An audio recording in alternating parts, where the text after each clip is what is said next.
करोड़ों दर्शकों का मिल रहा साथ। एमपी की बात एमपी न्यूज के साथ। पूरे भारत देश में क्लीन इंदौर का संदेश देने वाला शहर अब ग्रीन इंदौर की परिकल्पना को साकार करने के लिए रफ्तार पकड़ रहा है और इंदौर में 51 लाख पौधारोपण का एक दिन का रिकॉर्ड कायम होने जा रहा है। कुछ ही घंटों का वक्त बाकी है।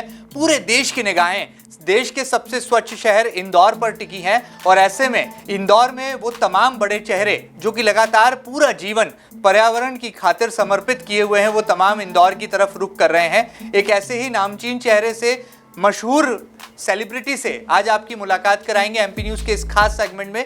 बिल्कुल ठीक समझे आप, हम बात कर रहे हैं ट्री मैन ऑफ इंडिया की, जिनका नाम है विष्णु लांबा जी। विष्णु जी, आपका बहुत बहुत स्वागत है। धन्यवाद।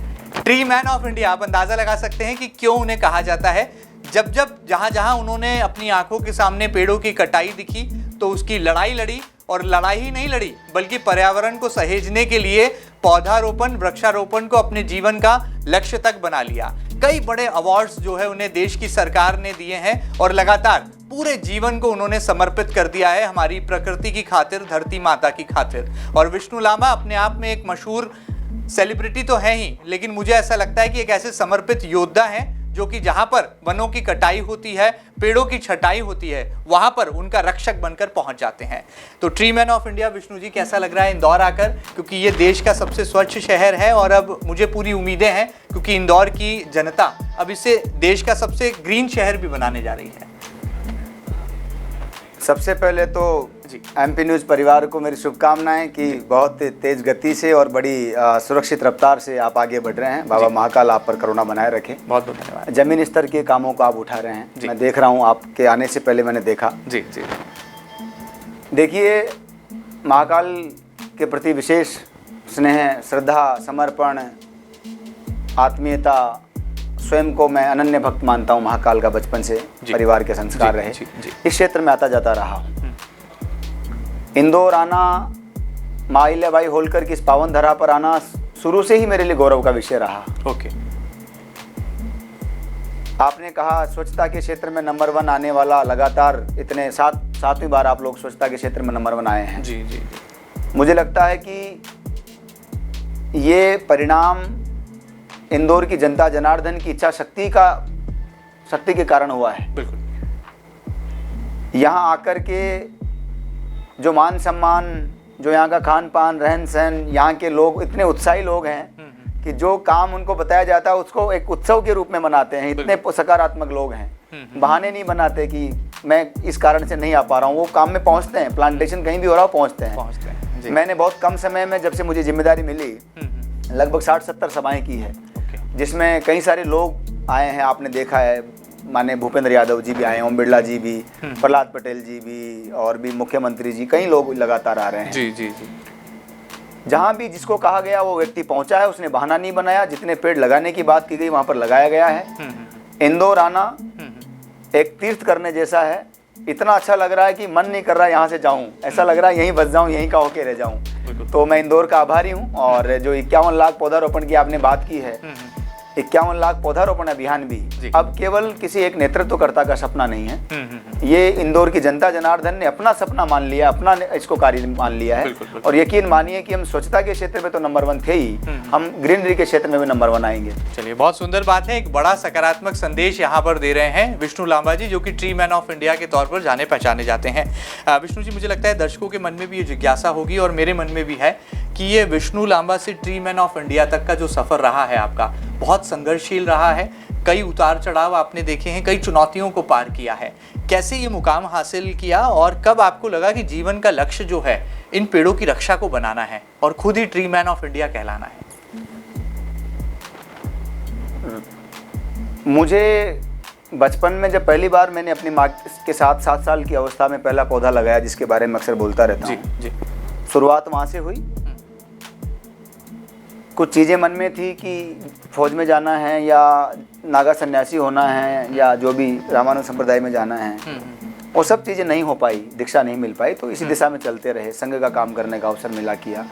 मेरे मार्गदर्शक माननीय धन प्रकाश जी त्यागी की प्रेरणा से मुझे ये तय करने के लिए एक हौसला मिला कि अब मुझे जो बचपन से मेरा शौक़ रहा है, लंबे समय जिस काम को मैंने किया है, उसी कार्य को अब अपने जीवन में कार्य क्षेत्र बनाया जाए, उसी पर कुछ लक्ष्य तलाशा जाए।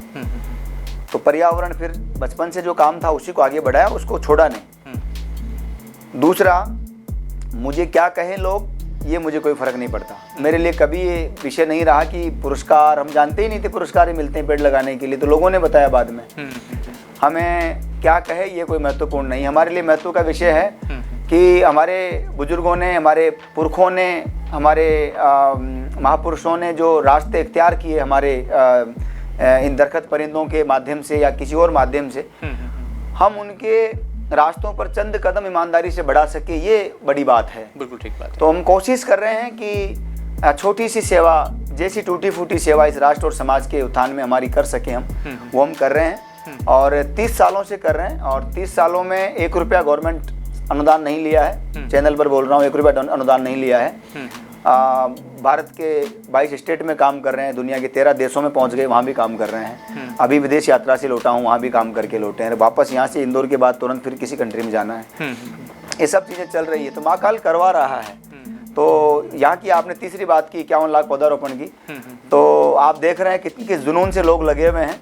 तो मैं तो इस बात को बड़प्पन मानता हूँ यहाँ के लोगों का कि वो चाहते तो किसी भी सेलिब्रिटी को बुला सकते थे, बड़ी से बड़ी ताकत को, वो सचिन को बुला सकते थे, वो अमिताभ साहब को किसी को बुला सकते थे। एक सामान्य बागवान को उन्होंने चुना, तो ये बड़प्पन इन लोगों का। मेरी जिम्मेदारी यह है कि अब 51 लाख पौधारोपण अभियान मैं अपनी क्या भूमिका निभा सकता हूँ, तो मैं ईमानदारी से अपनी कोशिश कर रहा हूँ। चलिए, बड़ी बात है। यहाँ पर दर्शकों को बता दें कि इंदौर में जो 51 लाख पौधारोपण का महा रिकॉर्ड बनने जा रहा है, उसके ब्रांड एम्बेसडर भी जो हैं वो विष्णु लांबा जी हैं और बड़े ही सरल हैं, सहज हैं और पर्यावरण और प्रकृति के इतने करीब हैं कि ऐसा लगता है कि उनकी बातों में जैसे ग्रीन इंदौर या हरित क्रांति जो है वो अपने आप में परिभाषित होती है, अभिव्यक्त होती है। आगे बढ़ते हैं। विष्णु जी, आपके हम जब पुराने संघर्ष की कहानी को पढ़ते हैं तो हमने देखा है कि कई बार आपके ऊपर जानलेवा हमले भी हुए। आप पेड़ों की कटाई, जहां आपको ये सूचना मिली, ये शिकायत मिली, आप तुरंत मौका वारदात पर पहुंच गए और कई बार आपका सामना हुआ है ऐसे असामाजिक तत्वों से। क्या कोई जीवन का एक ऐसा अनुपम पल रहा जिसको आप हमारे साथ साझा करना चाहेंगे, जब आपको लगा कि एक तरफ जिंदगी है और दूसरी तरफ जो है प्रकृति प्रेम है, या कहा जा सकता है कि पूरी तरह से आपकी जान जाने वाली थी? कैसे आप इन संघर्षों को पार करते हैं और ये पूरी कहानी, दास्तान को थोड़ा हमारे साथ साझा। जब मैंने पहली बार सुना जी कि प्रकृति हमारी रक्षा करती है, हम प्रकृति की नहीं करते, प्रकृति हमारी रक्षा करती है, तो मुझे बड़ा अजीब सा लगा, हंसी सी आई थी। लेकिन जब मुझ पर ये जानलेवा हमले हुए, बनास में हमले हुए, टोंक में हमले हुए, इधर यहाँ पर हाईवे पर हमले हुए, षड्यंत्रों में मुझे फंसाने का प्रयास किया गया, वहाँ भी वो लोग विफल रहे, जो भी बहुत सारे लोग। जब आपके ऊपर हथियार चल रहे होते हैं, जब आपके ऊपर बंदूक तान दी जाती है, तो उस समय मेरे ख्याल से हो सकता है, पता नहीं ठाकुर जी क्या कृपा है, मेरे डिक्शनरी में डर नहीं है सर। मुझे नहीं पता डर क्या होता है, मैं मतलब अलग दुनिया का इंसान हूँ। तो मैं नहीं लगा कभी, और बड़ा अच्छा लगा संघर्षों से सामना करना, मुझे तो कोई बोर नहीं रहा।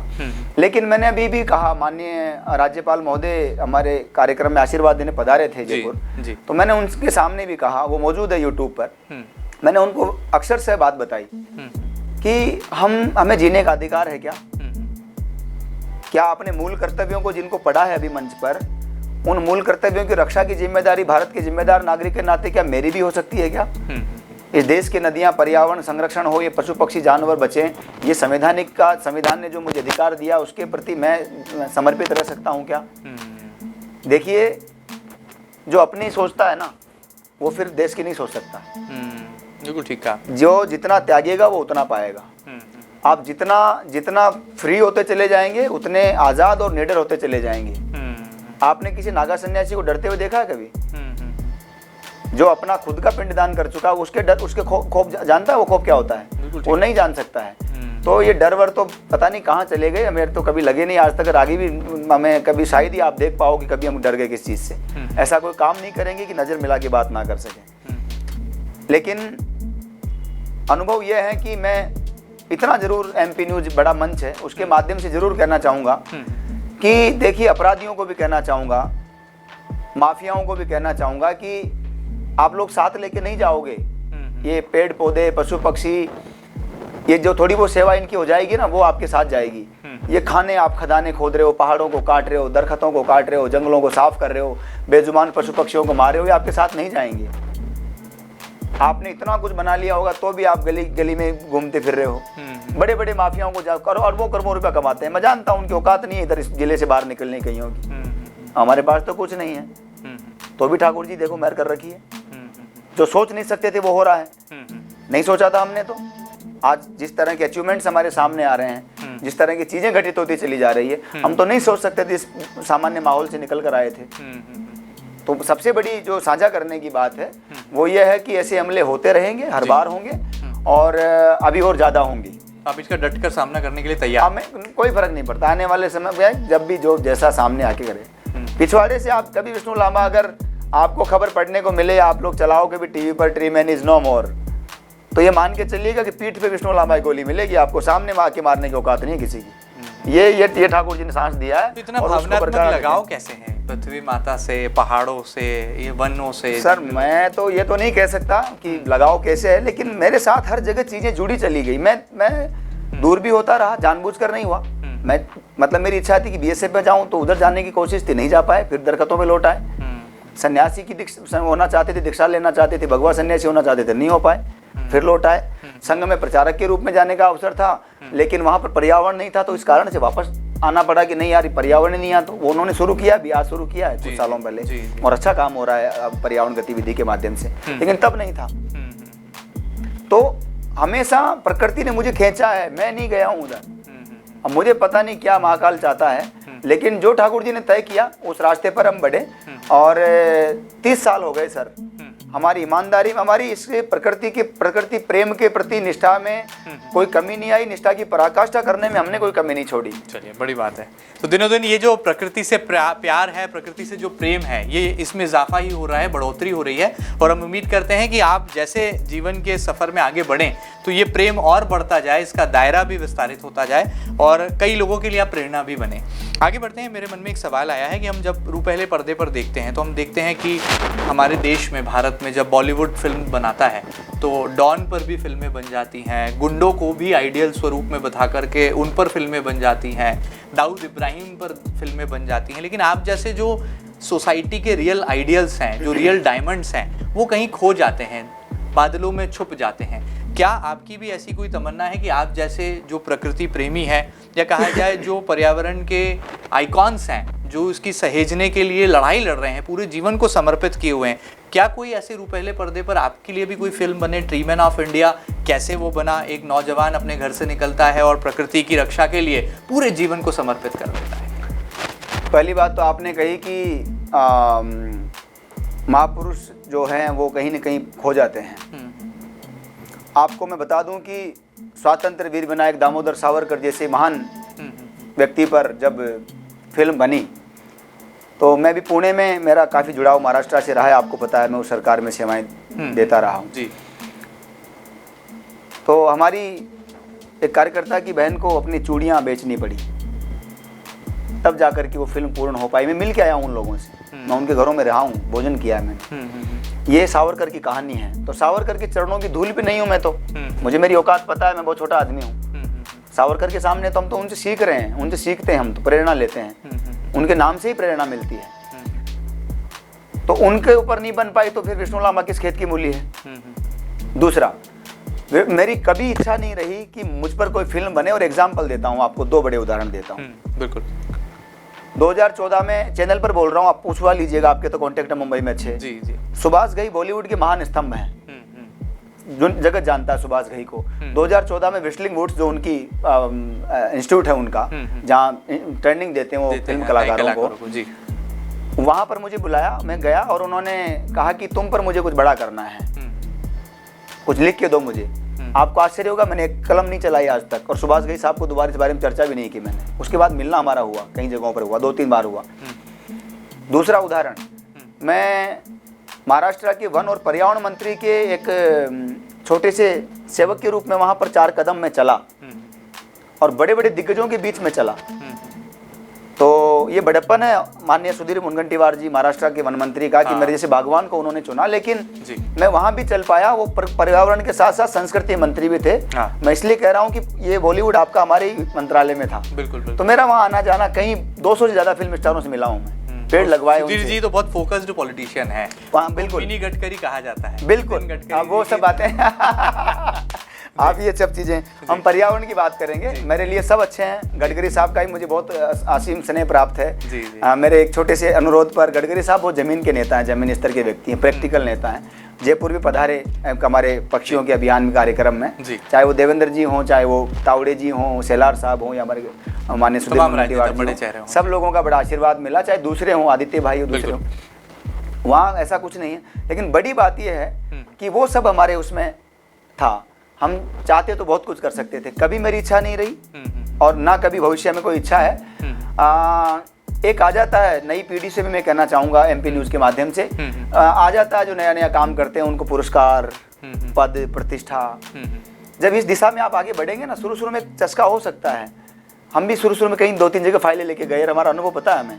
लेकिन जब इतने सारे पुरस्कार मिल गए तो पता चल गया कि सच्चा पुरस्कार क्या है। मंजिल अभी दूर है, ये तो नहीं पड़ाव है। नहीं, मंजिल तो मुझे नहीं पता हमारी मंजिल क्या है। मैं तो मुझे लगता है हमारी मंजिल ये है कि विधाता सिर्फ इतनी करुणा करे कि जो हमारे महापुरुष जिस रास्ते पर हमें दिखा गए हैं, उस रास्ते पर हम चलने का साहस जुटा सके, हम 2 कदम चल सके, बस जी, जी। इतना हमारी बस ये तमन्ना है, यही मंजिल हमारी। ये राष्ट्र और समाज के उत्थान के लिए, इस भारत की वंदना के लिए, इस माँ की, भारत माता की सेवा के लिए जितना करना चाहते हैं उसका 1000वां भाग भी अभी नहीं कर पाए। हमारी असरतों की बात छोड़ दीजिए, लेकिन जो हो रहा है, एक जिंदगी समर्पित की है अभी तो यार, हम हजारों जिंदगियां समर्पित करने को तैयार है भारत के लिए। आप क्या बात करते हैं? लेकिन सुभाष घई साहब को तो आपने रोक दिया, लेकिन अब आगे भविष्य में कोई फिल्म निर्माता, मैं तो इरफान भाई के साथ काम कर चुका, आपने देखा है, मैं चंबल के डाकुओं में रहा, पान सिंह तोमर के समय में। जी, कभी कुछ किसी नहीं को चाहिए। रोकेंगे तो नहीं? भविष्य में कोई फिल्म डायरेक्टर अगर बनाना चाहेगा ऐसी कहानी कि हमारे देश मैं के भविष्य की कोई बात नहीं कर रहा, मैं सिर्फ इतना कह रहा हूँ कि अगर हमारे जीवन के चंद लम्हे इस राष्ट्र और समाज के उत्थान में कहीं काम आ सकते हैं, हम काम आ सकते हैं, हमारी बातें, हमारी यादें, हमारे जहन से, हमारी अतीत से जुड़ी चीज़ें अगर आने वाली हमारी नस्लों को, हमारी पुश्तों को अगर काम दे सकती है, कहीं न कहीं प्रेरणा बन सकती है, तो निश्चित रूप से आनी चाहिए। लेकिन हमारे मन में ऐसा कुछ नहीं, हमें नहीं चाहिए। चाहता तो ये बड़ा काम नहीं था। बिल्कुल ठीक बात है। मेरे मंत्री ने जिस तरह से मुझे आशीर्वाद दिया, एक सामान्य बागवान को जिस तरह से मुझे फ्री हैंड करके महाराष्ट्र में शिवाजी महाराज की धरती पर सेवा का मौका दिया, ये बड़ा काम नहीं था और आज ही बड़ा काम नहीं है। तो हो ही रहा है ना आपके सामने। बिल्कुल ठीक बात। सबसे देश का सबसे स्वच्छ शहर इंदौर, हर पूरी दुनिया की आज नजरें टिकी है इंदौर पर। बड़ी बड़ी ताकतों को इंदौर बुला सकता था। एक सामान्य बागवान पर विश्वास व्यक्त किया है तो कहीं न कहीं ठाकुर जी कृपा है, कहीं न कहीं हमारे काम में, हमारे खून पसीने में, हमारे जमीन स्तर के नवाचार में सच्चाई है, आप देख रहे हैं। बिल्कुल ठीक बात है और उसका परिणाम परिलक्षित भी हो रहा है। निस्संदेह रूप से मुझे लगता है कि ये 5,51 लाख जो पौधारोपण अभियान है ये बिल्कुल सफल होगा। देखिए 51 लाख पौधारोपण अभियान अब केवल यहाँ के किसी एक नेतृत्वकर्ता का नहीं रह गया है, जो जनमानस है, हमारे इंदौर की जो धर्मपरायण जनता जनार्दन है, उसने मन बना लिया है। और मैं आपको एक बात और बड़ी बता दूं, 51 लाख पौधारोपण पर चंद प्रश्न हो सकते हैं कहीं छोटे मोटे, लेकिन बाहर जितनी अन्य राज्यों में 6 लाख पौधे भी लगते, 5 लाख भी लगते, तो भी प्रश्न होते कि जिंदा कैसे रहेंगे। लेकिन इंदौर के मामले में ज्यादा प्रश्न नहीं है। क्यों नहीं है?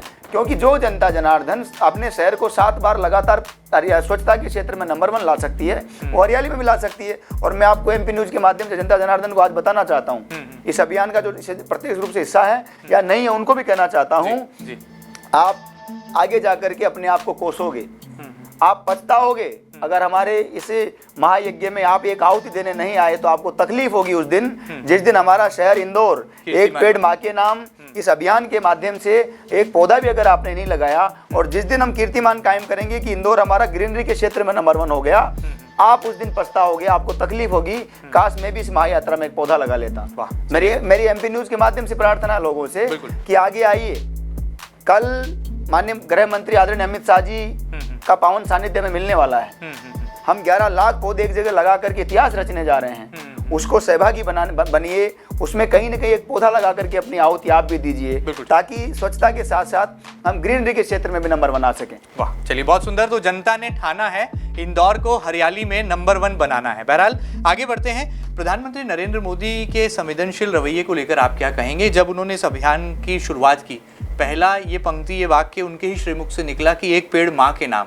ऐसा एक अभियान होना चाहिए देश में, ताकि हम अपने विश्व पर्यावरण दिवस की सार्थकता को सही मायनों में समाज के समक्ष प्रस्तुत कर सकें। तो प्रधानमंत्री नरेंद्र मोदी को कितना शुक्रिया अदा, कितना धन्यवाद और कितने वो प्रेरणा स्रोत आपको नजर आते हैं पर्यावरण हितैषी के तौर पर? देखिए, मेरा किसी पार्टी से कोई संबंध नहीं है। मैं शुद्ध रूप से संघ का सिपाही हूँ। मुझे गर्व है इस बात का। पर्यावरण का कार्य करता हूँ, मैं काम करता हूँ, डंके की चोट पर करता हूँ, जो कहता हूँ, जो करता हूँ, जो कहा आगे आगे वो किया है। मैं तारीफ करूँ, कहीं बात करूँ, लोग सोचेंगे मैं पता नहीं किस रूप में ले लेंगे, लेकिन सत्य यही है। प्रधानमंत्री नरेंद्र मोदी ने अपना सब कुछ त्यागा है, सब कुछ, बिल्कुल सब कुछ तबाह कर दिया उस आदमी ने। और जिसने सब कुछ त्यागा है ना, उसको पता है कि वो किस स्टेज पर है और त्याग किसे कहते हैं। ग्रस्त में रहकर के शायद लोग उतना नहीं समझ पाते होंगे, माफ कीजिएगा। माननीय प्रधानमंत्री जी ने अभी हाल ही में अपनी माँ को खोया है। एक अंतिम सबसे बड़ी ताकत, सबसे बड़ी प्रेरणा उस व्यक्ति के पास अगर कोई चीज थी तो माँ थी। माँ से बड़ा कोई संसार में बड़ा वरदस्त नहीं, आशीर्वाद नहीं है। माँ को खोया था। वो कहीं ना कहीं उनके जहन में बात थी कि कुछ तो होना चाहिए। और मैं आपको सच बता रहा हूँ, ये महाकाल की नगरी में मैं सत्य नहीं बोल सकता। कई बार मन में ऐसा आया मेरे कि काश माननीय प्रधानमंत्री मोदी जी जो कहते हैं ना, जो भी आग्रह करते हैं देश की जनता से, लोग उसको आदेश के रूप में ले लेते हैं। आपने देखा होगा हमेशा। तो मैं सराहना नहीं कर रहा हूँ, ये सत्य है, ये सत्य है। तो माननीय प्रधानमंत्री जी कभी काश ऐसा हो कि वो पेड़ के बारे में ऐसा कुछ कर दें, ऐसा कुछ कह दें, ऐसा कुछ कह दें। ठाकुर जी की क्या करुणा हुई कि अचानक मेरे को टीवी पे देखने का मौका मिला कि माननीय प्रधानमंत्री जी ने कहा कि एक पेड़ माँ के नाम। माँ से बड़ा कोई मतलब संवेदनशील अटैक नहीं हो सकता। बिल्कुल ठीक। ये सबसे तगड़ा अटैक था कि आपको मजबूर होना पड़ेगा। अब ये समय आ गया मजबूर होने का। देखिए, माननीय प्रधानमंत्री जी ने बहुत सोच समझ के बोला है। माँ को खोने का दुख भी उन्हें पता था। ये धरती को भी वो हमेशा अपनी माँ कहते हैं। एक पेड़ माँ के नाम, ये स्लोगन देना एक आंदोलन बन चुका है देश में। मैं महसूस कर रहा हूँ, मैं किसी की सराहना नहीं कर रहा हूँ, सत्य बोल रहा हूँ मैं आपको। एक आंदोलन बन चुका है और मैं इस आंदोलन को आंखों से देख रहा हूँ। आप स्वयं लगातार प्रवास कर रहे हैं यहाँ क्षेत्र में। मैं 60-70 सभाएं कर चुका हूँ अब तक, बहुत कम टाइम में। इतना कुछ हो रहा है, इतना कुछ हो रहा है कि छोटे बच्चे अपने मम्मी पापा को पकड़ के ला रहे हैं कि आपके नाम पेड़ लगाना, आप चलिए। हमारे कार्यकर्ता यहाँ भावेश जी, उन्होंने 151 परिवारों को इकट्ठा किया। ऐसे परिवारों को तलाशा जिनके माता पिता या कोई परिजन दुनिया में अब नहीं है, उनको तलाशा, उनकी स्मृति में अभी मुझे बुलाया उन्होंने। और वहाँ एक चिमन बाग, मुझे याद है चिमन बाग था, वहाँ ले जाकर के उन्होंने सबके साथ प्लांटेशन किया। ये उन लोगों के चेहरे में पड़ रहा था। वो पौधे में पानी डालते हुए ऐसा महसूस कर रहे थे जैसे कोई उनके पूर्वज वहाँ हैं। आपको मैं दावा से कह सकता हूँ वो सभी वृक्ष जीवित रहेंगे। आप चिमन बाग में अगले साल देख लीजिएगा, क्योंकि ये आत्मा का विषय हो गया। प्रश्न माँ के साथ जुड़ा है। और मुझे नहीं लगता ऐसा कोई नकारा इंसान धरती पे होगा जो बात माँ की ओर पीछे हट जाए। ऐसा कभी संभव नहीं हो सकता। ये 51 लाख पौधे यहाँ लगेंगे। माननीय डॉक्टर मोहन यादव जी ने जो 5 करोड़ 51 लाख की बात कही है, बात वहाँ तक भी पहुँचेगी निश्चित रूप से। जिस तरह का मैं उन्हें बरसों से देख रहा हूँ, जान रहा हूँ, उनके साथ काम कर रहा हूँ। जब वो विधायक भी नहीं थे तब से सिपरा के घाट पे हम पेड़ लगा रहे हैं साथ में। तो निश्चित मानिए कि एक बहुत सकारात्मक ऊर्जा इस वातावरण में बनी है और ये बहुत बड़ा एक परिणाम दे करके पूरी दुनिया के लिए उदाहरण प्रस्तुत करेगी। चलिए, बहुत बहुत शुक्रिया, आपने बहुत सारा समय दिया हमें विष्णु लांबा जी। जाते जाते एमपी न्यूज़ के दर्शकों के माध्यम से क्या संदेश आप जो है समाज और देश को देना चाहेंगे? और ट्री मैन ऑफ इंडिया ये टैगलाइन लेकर आप जब पूरे देश और दुनिया का भ्रमण करते हैं तो कितना गर्व होता है और लगता है वाकई में कि पृथ्वी भी, धरती भी हमारी माँ है। और इस प्रकृति के प्रेम को जो निश्चल भाव से हम अभिव्यक्त करते हैं तो सही मायने में आज की जो युवा पीढ़ी है उसको हम भविष्य के भारत को नित नई ऊंचाइयों पर ले जाने की जो है सीख भी दे रहे हैं। क्या संदेश होगा tree man of India Vishnu Lamba ji का? देखिए, बाहर जाकर के कहीं भी जाना, भारत का बेटा होने के नाते ये जिम्मेदारी बढ़ जाती है कि मैं भारत की महान परंपराओं का, यहाँ के संस्कारों का, यहाँ की सरकारों के, यहाँ का संविधान का, यहाँ के हमारे संस्कृति का, इनकी रक्षा करते हुए प्रवास कर सकूं। मेरे लिए सबसे बड़ी बात ये होती है कि वहाँ पर एक विष्णु लांबा नाम का आदमी नहीं जा रहा, एक लड़का नहीं जा रहा भारत से। और भारत की कोई जिम्मेदार चीज़ अगर बाहर कहीं भी कोई व्यक्ति गया है तो ये उसकी जिम्मेदारी बन जाती है कि मैं घर में भले ही कोई गलती हो जाए तो अलग बात है, लेकिन बाहर जाकर तो मैं सड़क पर अगर थूकना भी पड़ा तो मैं नहीं थूक सकता, ये मेरी जिम्मेदारी है। आप कल्पना कर लीजिए कि भारत का बेटा होने का मतलब बहुत बड़ी जिम्मेदारी आपके कंधों पर है। अगर आप अपने सरहद से बाहर कहीं पाँव रख रहे हैं तो आपकी जिम्मेदारी बन जाती है। मैं तो कहता हूं कि घर से बाहर भी अगर आप निकलते हैं तो एक परिवार की जिम्मेदार युवा के नागरिक के नाते आप निकलिए। देश से बाहर निकलते हैं तो जिम्मेदार नागरिक के नाते आप निकलिए।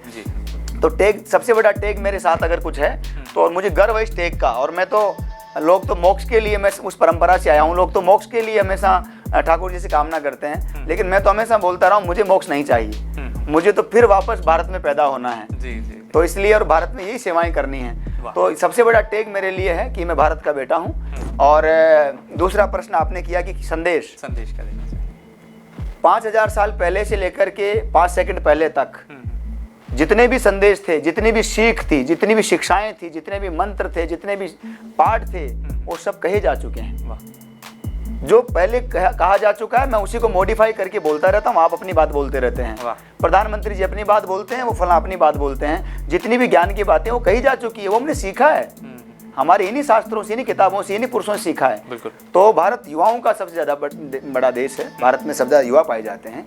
भारत के युवाओं ने, आपने देखा होगा कोरोना काल में मानवता की सेवा, कोई भी संकट आया हो, चाहे सुनामी आई हो, चाहे वो कोरोना आया हो, चाहे रूस यूक्रेन के युद्ध में हमारे लोग फंस गए हों, हर जगह भारत के युवा ने अपनी महत्वपूर्ण भूमिका दर्ज कराई है। और मैं युवाओं से हमेशा यही प्रार्थना करता रहा हूँ और मुझे बड़ा स्नेह मिलता है युवाओं का, बड़ा स्नेह मिलता है। जहाँ भी जा रहा हूँ, अभी आप देख रहे हैं टोला का टोला मिलने के लिए आता है जहाँ भी मैं जा रहा हूँ, पूरे इस क्षेत्र मध्य प्रदेश के इधर इंदौर के आसपास के क्षेत्रों में। उन सबसे सिर्फ यही प्रार्थना है, आप अपने जीवन में हर चीज़ का अपना महत्व हो सकता है, लेकिन बड़ी तकलीफ होती है कभी कभी। आप न खाने का खाते हैं, न पीने का पीते हैं, न देखने का देखते हैं, न करने का करते हैं, न सोचने का सोचते हैं। आपके ऊपर भारत का बेटा होना सबसे बड़ी जिम्मेदारी है, कम से कम। और बाकी जो भी क्षेत्र में आप काम करते हैं, आने वाले 2047 में भारत आज़ादी के 100 साल पूरे कर रहा होगा। जी जी। उस आज़ादी के 100 साल पूरे करने में आपका क्या योगदान है? बिल्कुल ठीक बात। मैंने तय किया कल्पतरु संस्थान के माध्यम से हम भारत के 100 गांवों को पर्यावरण दृष्टि से आदर्श ग्राम बनाएंगे और 5 करोड़ पेड़ धरती पर बिना किसी स्वार्थ के लगा करके जंगल खड़े करेंगे। हमने तय किया है। आपने क्या तय किया है? बिल्कुल ठीक बात। आप भी 2047 तक के लिए, भारत की आज़ादी के 100 साल पूरे करने वाले वर्ष के लिए आज से तैयारी कीजिए, जुट जाइए, अपने कामों को संभालते रहिए, लेकिन ये मत भूलिए कि इस राष्ट्र और समाज के प्रति आपकी एक जिम्मेदारी है।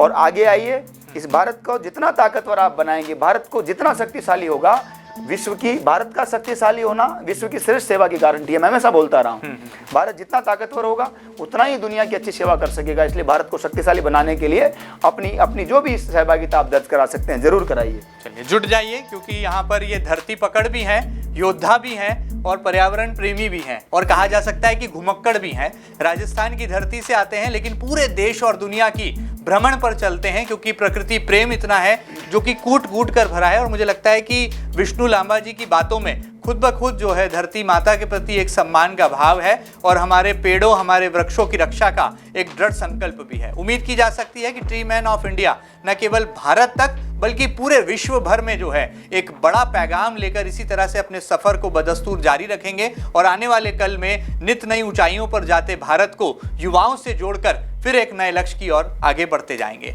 उम्मीद है कि इंदौर आने वाले कल में 51 लाख पौधारोपण का न केवल महाकीर्तिमान रच देगा, बल्कि पूरे देश को एक आदर्श शहर के तौर पर भी अपनी व्याख्या, अपनी कहानी को साझा करेगा। ये खास बातचीत आपको कैसी लगी हमें जरूर बताइएगा, और ताज़ा तरीन खबरों के लिए कहीं मत जाइएगा, लगातार बने रहिएगा आपके अपने न्यूज चैनल MP न्यूज के साथ। फिलहाल इतना ही, नमस्कार। करोड़ों दर्शकों का मिल रहा साथ, MP की बात MP न्यूज के साथ।